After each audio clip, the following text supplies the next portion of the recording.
brings a little levity and enjoyment to the district in which I've grown to be very frustrated with at this point. I want to thank Reverend Collier for his comments. My message and his might be similar in tone, but I will not be doing splits like this room. I would start with really 4 areas that I had to cover this evening. First, I want to start with restoration again. You've heard it last month.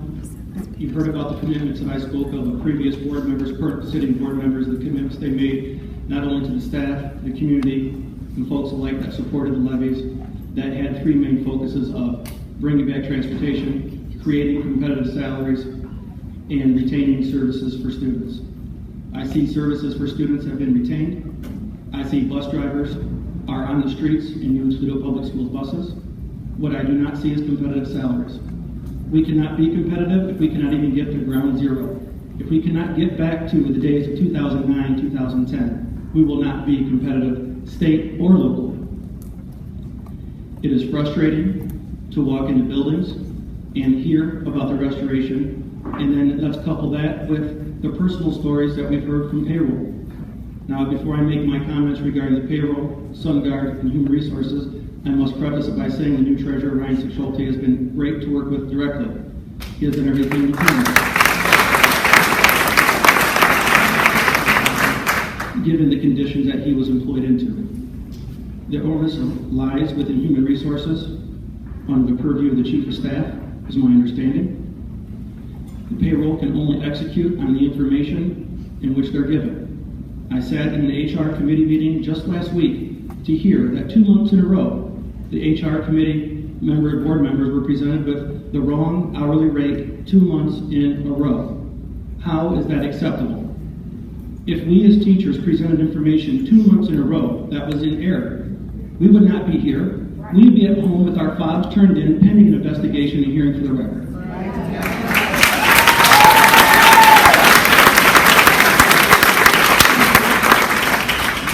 Now, we've heard about the system errors. We've heard from SunGuard that they don't know what's going on behind the screen and how payroll is being calculated, retro this, retro that. Let me take you to a conversation I had with a member last Friday whose payroll was deducted. We don't know how, we don't know why, but she had to call the utilities to beg them not to take out the direct withdrawal so they wouldn't bounce her check.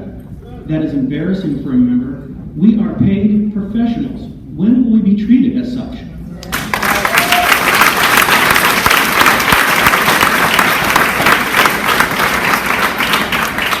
We have heard from one of our career tech instructors of a 19-year-old who's making $70,000+. I have people in the audience that have been texting me that have 19 years of seniority in system services not making that much money.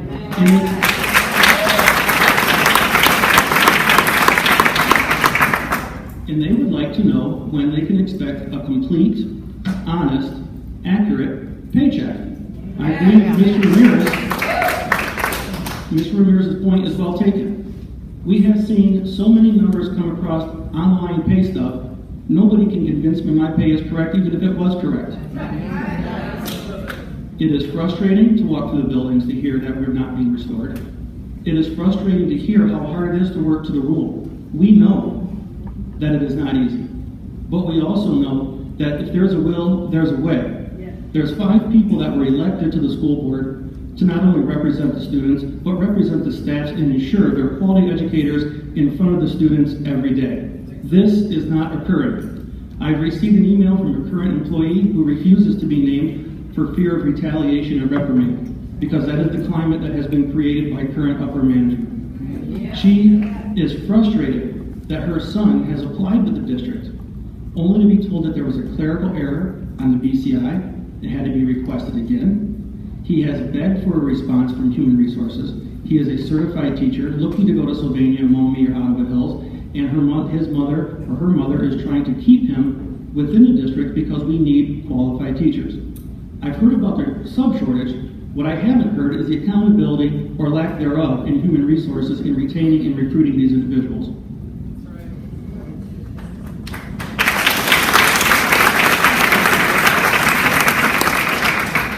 And when it comes to recognition, our members are not being recognized for doing 8 hours of instruction day, giving up paid planning, giving up their traditional planning to help students who are in struggle or in needs of graduating by teaching Plato and credit recovery. However, we were informed last week they may be paid by November 6th. This is 11 weeks into the school year. What business waits 11 weeks to pay their employees for the work they've already performed?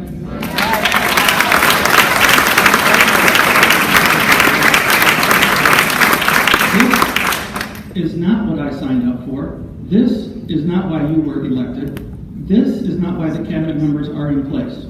I've heard of commitments that this will be taken care of, but I've also asked to be patient. Now, I can tell you the most insulting thing I heard was on Friday when a call was made to the district regarding payroll, and the comment that came from the secretary was, "We don't promise anybody pay around here." If that's the case, then why are we promising to show up to work every day? That's right. It is very simple.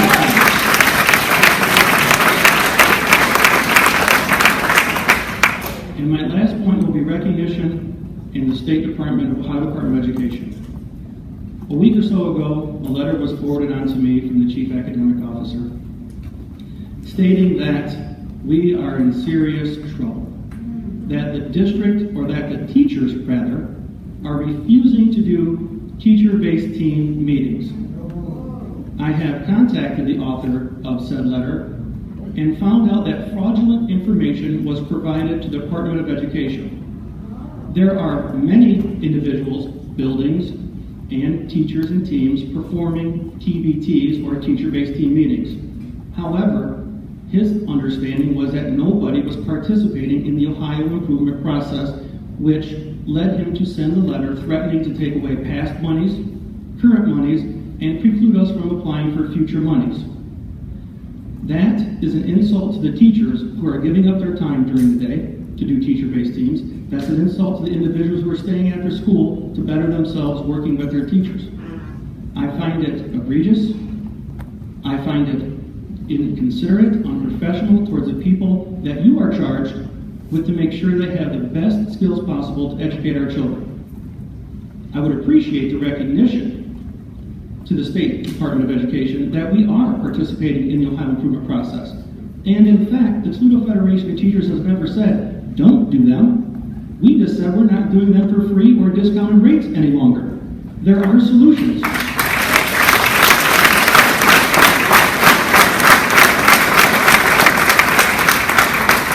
And I would end my comments by saying, I asked the Board of Education and Dr. Romulus Durant and his cabinet to work with the Federation on a solution and not make actions and complete actions that will hurt kids in the long run. We have stood ready to have solutions and resolutions to this problem. We have offered them. In fact, we've accepted your resolutions, only to have it rescinded. Now, we know there are issues, but I think the district must prioritize what those issues are, sit down with a plan of attack, and let's do what's right.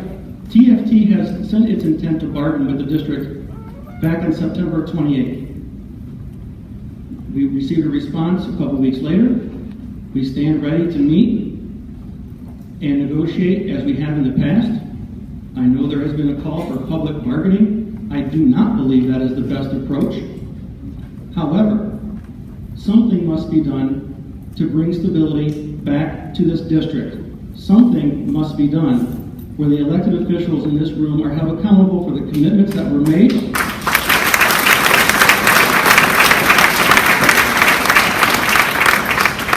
And the TFT would expect an answer in the near few days. Thank you.